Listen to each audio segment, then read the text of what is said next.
Plaza Podcast. Historias que cuentan.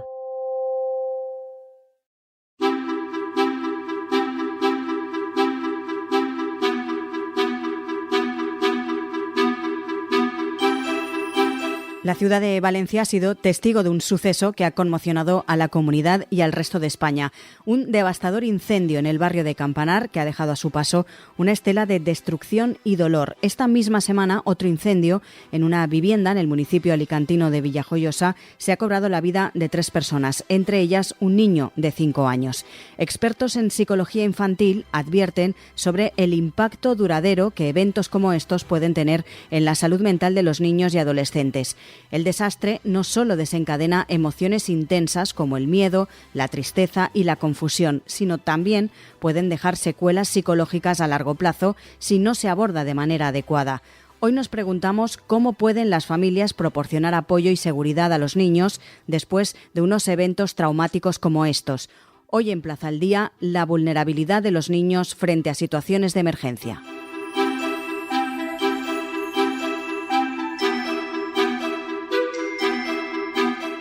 Saludamos a Sefa Mulet, es neuropsicóloga, psicóloga general sanitaria y también psicóloga forense. Señora Mulet, muy buenas. Buenas, encantada de participar hoy y poder ayudar.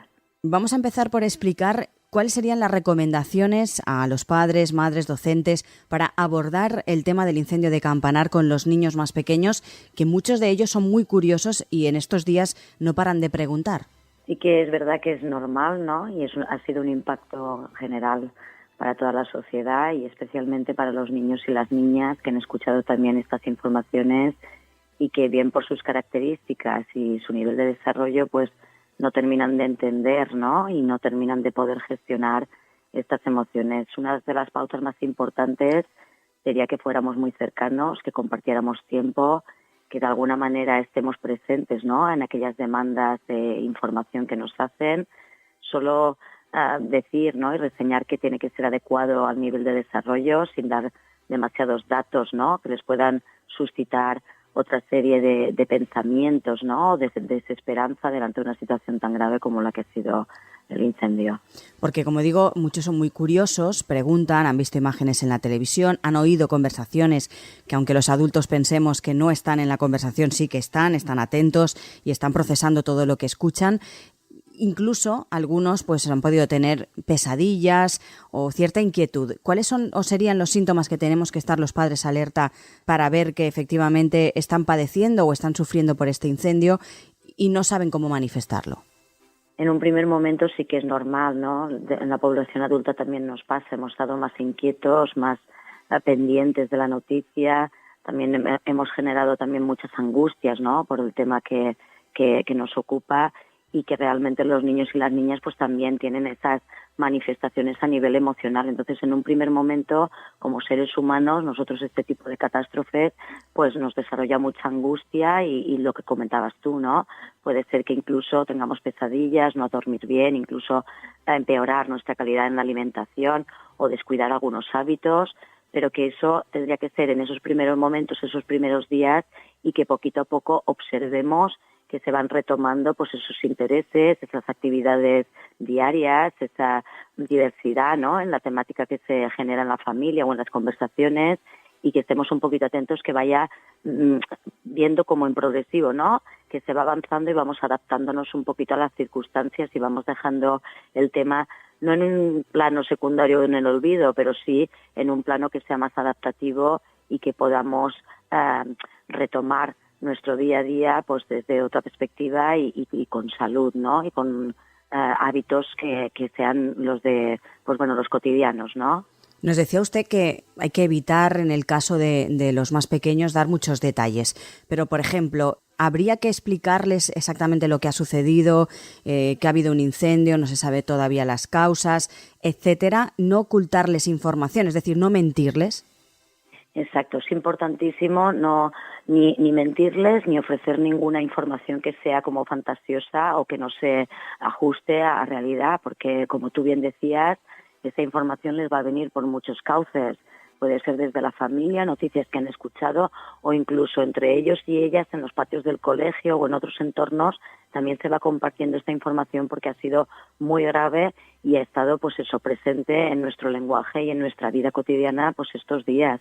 Entonces es importantísimo que se les vaya dando información real y cierta, ¿no?, de lo que va pasando en la medida que nosotros conozcamos, sin dar excesivos detalles que a lo mejor no pregunten, pero sí que cuando haya una pregunta y que cuando haya una duda por parte de ese niño o esa niña, sí que se les ofrezca una respuesta que le dé tranquilidad y que pueda ir organizando toda esa información que le ha sobrevenido. Porque claro, con niños muy pequeños, por ejemplo, entre 3, 4 años que ya empiezan a preguntar hasta los 10, por ejemplo, ¿qué lenguaje hay que utilizar para comunicarnos con este tipo de sucesos con los más pequeños?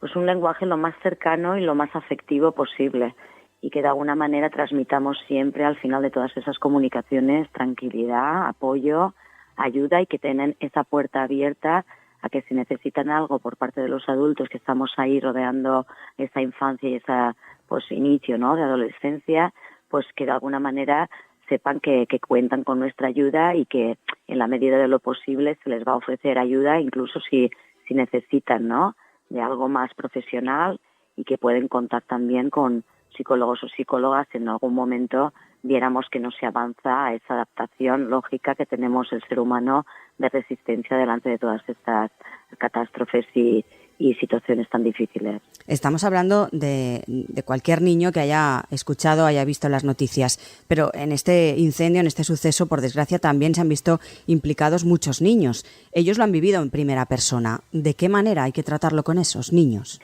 Exacto, esos niños que lo han vivido en primera persona, y desde aquí agradecer a todo el colectivo de psicólogos y psicólogas que de manera voluntaria se presentaron a la zona y estuvieron acogiendo a esas familias, a esa gente, ¿no?, que estaba tan inmersa en el problema, pues de alguna manera han ofrecido mucha ayuda, y ellos sí que han podido tener desde el minuto uno pues ese soporte psicológico más especializado y el poder ir ayudando a que se vaya haciendo pues un duelo normalizado de la situación, y que se vaya pues eso, esa emocionalidad reorganizando a formas adaptativas que prevengan en un futuro que esos niños y niñas puedan desarrollar pues eso, sintomatología postraumática o cualquier otra característica a nivel psicológico y emocional que les impida un desarrollo normalizado en un futuro. O que puedan pensar cuando estén ya en otra vivienda que pueda volver a suceder, ¿no?, ese miedo.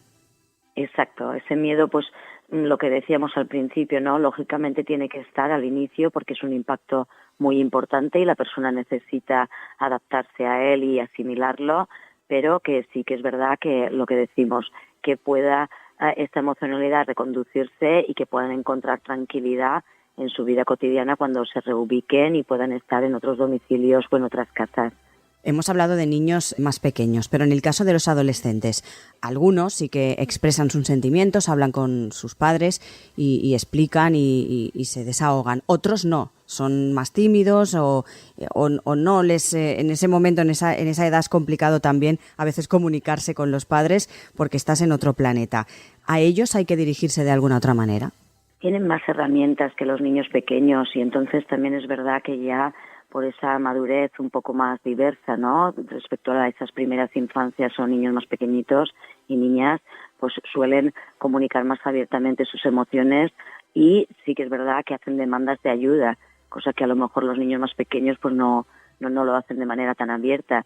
Es verdad que ahí sí que podemos ser un poquito más abiertos en información y ofrecerles un poquito más de detalles, o tener esas puertas abiertas, ¿no?, a que se comuniquen cuando lo necesitan, y sobre todo animarles a que vayan haciendo pues eso, adaptaciones progresivas a su vida diaria, a sus intereses, a ofrecerles esa esperanza, ¿no?, de que la vida, a pesar de estas circunstancias tan terribles, ¿no?, tenemos que continuar, y que tienen capacidad suficiente para ello, y que cuentan con el apoyo de toda la familia y la gente que tienen a su alrededor para poderlo hacer.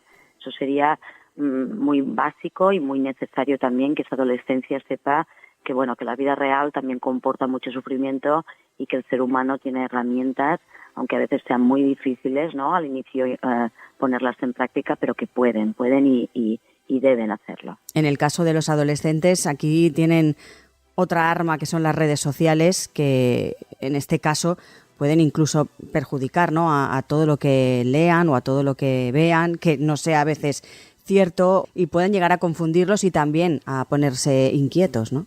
Exacto, sería fomentar un poquito el espíritu crítico, ¿no?, delante de la información que ven, y también que no haya una sobreexposición a todo este contenido. Es normal que queramos saber y que nos informemos, pero siempre hay que animarles a hacerlo a través de fuentes que sean más profesionales, ¿no?, y que tengan la información más creíble y que sea más real, y que no se sobreexpongan a foros, comentarios o otros sectores, ¿no?, que a lo mejor lo que hacen es presentar la información de una manera pues que puede ser desadaptativa o incluso perjudicial a la hora de confundir esos datos que se están presentando o aquellas comunicaciones que sabemos a día de hoy. Claro, es muy importante tener empatía con ellos, saber un poco o intuir que están incómodos, que están nerviosos, y ponernos un poco también en su piel y saber trasladarles esa tranquilidad. Muchísimo, es muy importante la empatía, y de hecho yo creo que la reacción en general de la sociedad, o justo lo que estamos comentando, ¿no?, que los niños, las niñas y adolescentes van preguntando, es porque esa condición humana está ahí. Somos empáticos delante de las situaciones tristes y duras de otras personas, y que eso en un principio es muy positivo como seres humanos, y debemos de tener esa empatía justa, pero también a la hora de trasladarles información de tranquilidad, ayuda y también respeto un poco al proceso que llevará cada uno y cada una en esta adaptación de la información. ¿Puede tener un impacto duradero? Porque claro, ya hace unos días que ocurrió el suceso, pero la noticia sigue estando ahí, y ahora es lo más importante, que es la investigación, la causa de por qué se produjo ese incendio. Entonces sigue estando la noticia en primer plano. ¿Hasta cuándo? ¿Cuándo los niños o los adolescentes pueden bajar un poco la guardia y no estar ya tan asustados? Va a depender mucho también de las circunstancias, la proximidad al suceso y también las características personales de cada uno y cada una. La verdad es que sí que es verdad que lo que te decías, en el impacto a largo plazo, en ese estrés postraumático que puede haber sufrido algunas de las personas que estaban implicadas, pues sí que va a ser duradero y necesitarán ayuda específica para poder salir de eso. En otros casos, a lo mejor en el plazo de 3-4 semanas, pues ya vamos viendo que se van como readaptando y reajustando a su día a día, y sí que van dejando como en ese segundo plano, ¿no?, sin el olvido, que decíamos que esto al final sí que se queda en la memoria emocional de las personas, pero sí que vamos dejando un poquito de lado el tema y pasando un poco más a lo cotidiano y a continuar con nuestras vidas. Entonces tendremos que estar muy vigilantes que esas características de estrés postraumático no se vayan presentando, y que de alguna manera pues eso, no observar que la persona pues va continuando con el día a día y con sus pequeños hábitos para poder reajustarse. Es importante también, por ejemplo, en este caso de los padres o educadores, cuidar nuestro lenguaje y sobre todo, si están los niños delante, no digo evitar el tema, pero tratarlo de una manera un poco más suavizada para que ellos se sientan un poco menos influidos o puedan tener ese miedo y ese malestar por no saber exactamente qué ha pasado, y que les nazca esa preocupación de que les pueda pasar a ellos. Exacto, cuidar ese lenguaje y de alguna manera, pues eso, que vayamos transmitiendo información justa a la edad de los niños, niñas o adolescentes que tengamos a nuestro alrededor, y que no sea más que la que les pueda generar más angustia o más desesperanza delante de este tema.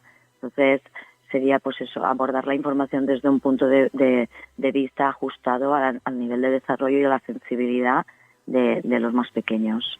Pues Efa Mulet, recordamos, neuropsicóloga, psicóloga general sanitaria y también psicóloga forense. Muchísimas gracias por acompañarnos. Muchísimas gracias.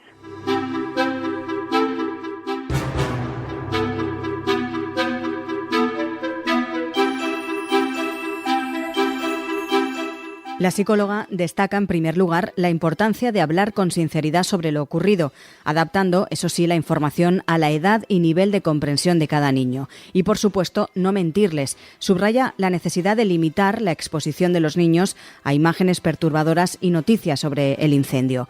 Es fundamental, dice, que los adultos brinden un apoyo sólido y comprensivo tanto a niños como a adolescentes afectados, ayudándoles a procesar sus emociones y encontrar formas saludables de enfrentar la adversidad. Recuerden que en plazapodcast.es pueden escuchar Plaza al Día y también en sus redes sociales, en Instagram, X, Facebook, TikTok, YouTube y LinkedIn. También pueden encontrar Plaza al Día en todas las cabeceras de Ediciones Plaza y en las principales plataformas de podcast a las que pueden suscribirse y enviarnos sus comentarios. Además, en plazaldía.es tienen a su disposición todos nuestros contenidos a los que fácilmente también se pueden suscribir.